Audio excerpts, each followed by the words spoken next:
और चलिए आगे बढ़ते हुए अब कुछ बड़ी खबरें बता देते हैं ज्योति अपने दर्शकों को। बिहार में जिस तरह से हंगामा लगातार बढ़ता जा रहा है, देखिए रामनवमी के समय पर जो हंगामा हुआ था वो फिलहाल थमने का नाम नहीं ले रहा है। अब ये पूरा मुद्दा विधानसभा भी पहुंच गया। बिल्कुल, विधानसभा में पहुंच गए। विधानसभा में भी इस मुद्दे को लेकर हंगामा हुआ है, जोरदार हंगामा बिहार विधानसभा में हुआ है, जहां पर बीजेपी की तरफ से बड़े आरोप लगाए जा रहे हैं।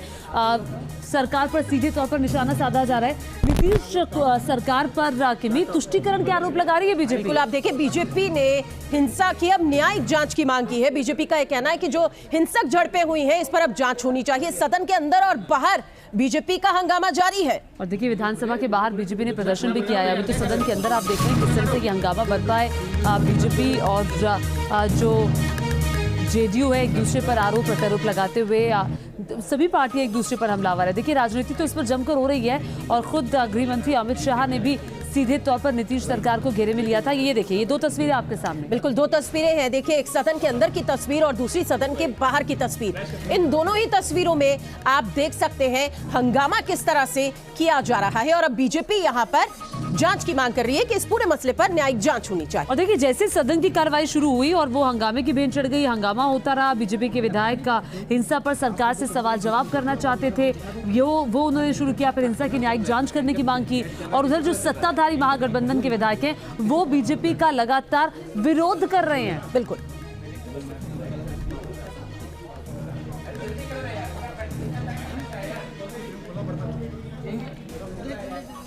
तो देखिए लगातार वार पलटवार जारी है। जो सत्ताधारी पार्टी है और जो बीजेपी है एक दूसरे पर लगातार हमलावर है कि मैं इस वक्त। बिल्कुल, हमलावर काफी ज्यादा है और अब इस पूरे मसले की, इस पूरे मामले की जांच की मांग बीजेपी की तरफ से जोर शोर से उठाई जा रही है। बिल्कुल आप ठीक कह रही है, न्यायिक जांच की मांग की जा रही है। लेकिन किस तरह से वार प्रत्यावार का ये खेल चल रहा है देखिए। रामनवमी के शोभा यात्रा पर पत्थर क्यों? हर थाने के अंदर शांति समिति की बैठक हुई और शांति समिति की बैठक में थाना प्रभारी, डीएसपी, एसपी मिल बैठ करके सारे तय करते हैं रूट, सारी व्यवस्था बनाते हैं। फिर पत्थर क्यों बरसा? ये सरकार तुष्टीकरण की राजनीति में जो पत्थर बरसाने वाले हैं उस पर कार्रवाई नहीं करके, ये बहुसंख्यक हिंदुओं पर कार्रवाई करके उसे डराना चाहती है। घटनाएं घटी है, इसमें क्या छिपी हुई बात है जो न्यायिक जांच चाहिए? सीधा बोले, सामने सर। क्या आप मीडिया के सभी साथी हैं? घटनाएं किस क्रम से घटी हैं, कैसे इनका सूत्रपात हुआ है, कहां से चीजें शुरू हुई, किस ढंग से तनाव पैदा करने की कोशिश की गई, ये बताइए कि ये किसी से छिपी हुई बात है क्या?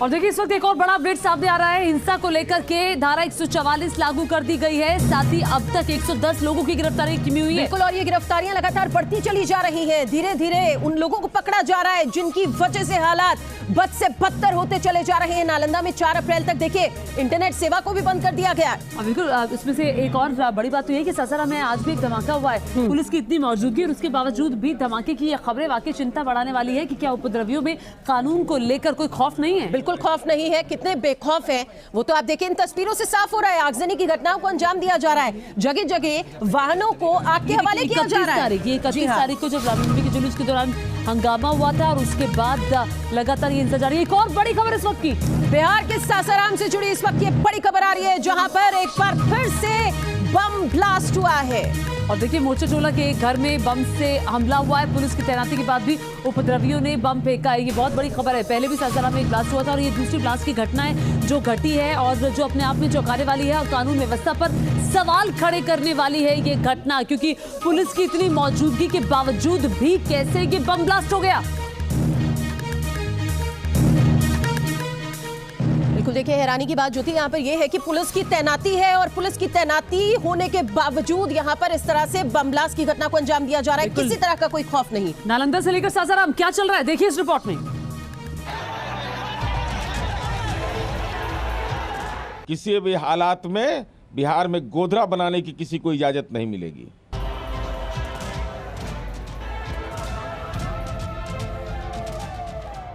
बिहार में शांति ला सकती है क्या? बताइए, ला सकती है? ला सकती है? रोती बिलखती बूढ़ी माँ, बेबस बाप आज अपने बेटे का गुनाह पूछ रहा है। बताइए नीतीश बाबू, क्या गुनाह था गुलशन का, जिसकी गोली मारकर हत्या कर दी गई?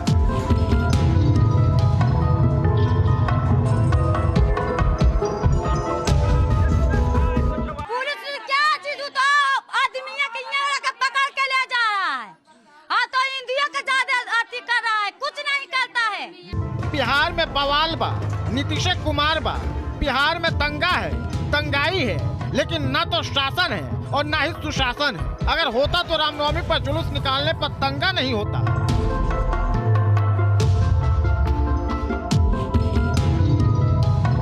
अगर कानून का राज होता तो न तो बिहार शरीफ चल रहा होता, न ही सासाराम में फसाद होता, भागलपुर भी शांत रहता, मुजफ्फरपुर में भी पथराव नहीं होता। मुझे बताइए, जिस सरकार में जंगल राज के प्रणेता लालू प्रसाद यादव की पार्टी उपस्थित हो, वो सरकार बिहार में शांति ला सकती है क्या? बताइए, ला सकती है? ला सकती है? दंगे का सबसे ज्यादा दंश झेल रहा है बिहार शरीफ और सासाराम। दंगे के बाद जागी पुलिस बिहार शरीफ से 87 लोगों को गिरफ्तार कर चुकी है, तो सासाराम में 35 लोग गिरफ्तार किए गए हैं। दोनों जगहों पर धारा 144 लागू है, इंटरनेट बंद है, स्कूल कॉलेजों को बंद कर दिया गया है। दंगे के बाद अब सियासत भी हाई है और बीजेपी ने इसे चाचा भतीजे यानी नीतीश तेजस्वी का जंगल राज पार्ट 2 करार दे दिया है।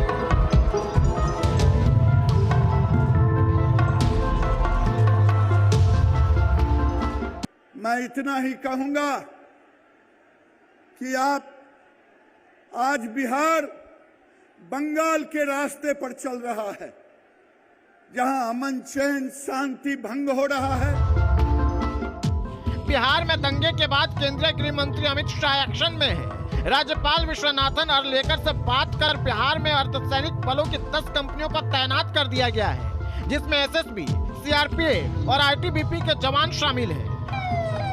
जागिए सुशासन बाबू, नींद से जागिए। बिहार की जनता आपको बुला रही है, पूछ रही है कि क्या बिहार में हिंदुओं को अपना त्योहार मनाने का अधिकार नहीं है? क्या हिंदू शोभा यात्रा में शामिल नहीं हो सकते हैं? नालंदा और सासाराम में दंगा पीड़ित अब इंसाफ मांग रहे हैं। कैसे हमको बाप में जिएगा, बुढ़ा बुढ़ी दुआ कोई नहीं सहारा, बेटा भी चल गया पोता। नालंदा तो नीतीश का गृह जिला है। जब नीतीश के घर में ही कानून का दीवाला निकला है, तो फिर समझ जाइए बिहार में कानून कैसे ठोकर खा रहा होगा। नालंदा के बिहार शरीफ में हिंसा के दिन 30 राउंड से ज्यादा फायरिंग हुई। गुलशन नाम के एक शख्स की मौत हो गई, जबकि 2 अन्य घायल हैं। हमें 9 कंपनी मिली है फोर्स की बाहर से, जिसको आईटीबीपी की है, रैपिड एक्शन फोर्स है, इसके अलावा बीएमपी की कंपनियां हैं। बाहर से भी आपने फोर्स डिप्लॉयमेंट जी फोर्सेस आ रहे हैं और फोर्सेस का डिप्लॉयमेंट किया जा रहा है, एरिया डोमिनेशन किया जाएगा और सख्ती बरती जाएगी। वाह, सवाल यह है कि तब पुलिस कहाँ थी जब बिहार शरीफ जल रहा था, सासाराम दंगे की आग में सुलग रहा था। दंगे के कारण केंद्रीय गृह मंत्री अमित शाह को शनिवार को अपना सासाराम दौरा रद्द करना पड़ा और अब तो सासाराम बम धमाके से दहल गया है। सवाल यह है कि क्या रामनवमी पर हमला कोई सोची समझी साजिश तो नहीं? तेजस्वी यादव और नीतीश कुमार के चलते जो जंगल राज आया है, वो दुर्भाग्य है कि बिहार एक बार फिर खराब परिस्थिति की ओर जा रहा है। नीतीश बाबू इसे इधर उधर के लोगों पर गड़बड़ी करने का आरोप लगा रहे हैं। सवाल ये है कि क्या बिहार एक बार फिर से 90 के दशक में लौट रहा है? कि यह अलग विषय है कि केंद्रीय सरकार का यूनियन होम सेक्रेटरी को अधिकार प्राप्त है कि राज्यों से वह रिपोर्ट प्राप्त करे, लेकिन रिपोर्ट मांगने के दौर में राजनीतिकरण नहीं। हम बिहार में गोधरा नहीं बनने देंगे। किसी भी हालात में बिहार में गोधरा बनाने की किसी को इजाजत नहीं मिलेगी। बिहार चल रहा है और जेडीयू के नेताओं को यह दिवाली के पटाखे का धमाका लग रहा है। शर्म आती है नीतीश बाबू, आपके नेताओं पर शर्म आती है। क्या जेडीयू के नेता बिहार में गोधरा कांड होने का इंतजार कर रहे थे? और चूंकि कानून व्यवस्था राज्य के जिम्मे होता है, राज्य सरकार की थी, तो जानबूझकर उसने ऐसा वहाँ वातावरण क्रिएट होने दिया। यह राज्य सरकार